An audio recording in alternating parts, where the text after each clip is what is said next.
ईमानदार लकड़हारा।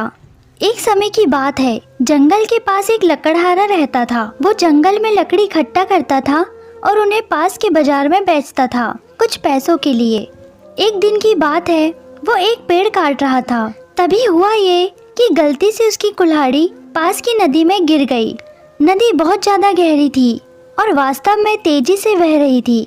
उसने बहुत प्रयत्न किया अपनी कुल्हाड़ी खोजने की, लेकिन उसे वो वहाँ नहीं मिली। अब उसे लगा कि उसने कुल्हाड़ी खो दी है।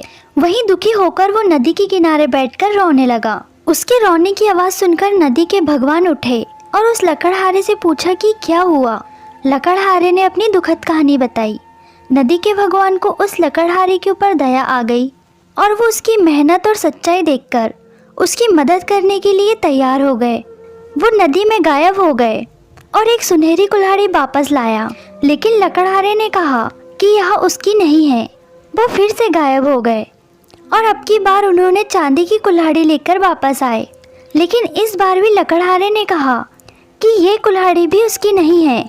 अब नदी के भगवान पानी में फिर से गायब हो गए और अब की बार वो एक लोहे की कुल्हाड़ी के साथ वापस आ गए। लकड़ी की कुल्हाड़ी देखकर लकड़हारा मुस्कुराया और कहा कि यह मेरी कुल्हाड़ी है। नदी के भगवान ने लकड़हारे की ईमानदारी से प्रभावित होकर उसे सोने और चांदी की दोनों कुल्हाड़ियां भेंट की। दोस्तों, इस कहानी से हमें यहाँ शिक्षा मिलती है कि ईमानदारी सर्वोत्तम नीति है। मुझे पूरी उम्मीद है यह कहानी आपको जरूर पसंद आई होगी। ऐसी नई नई कहानियाँ सुनने के लिए आप प्लीज हमारे चैनल को सब्सक्राइब करें, शेयर करें, लाइक करें। Thanks for watching.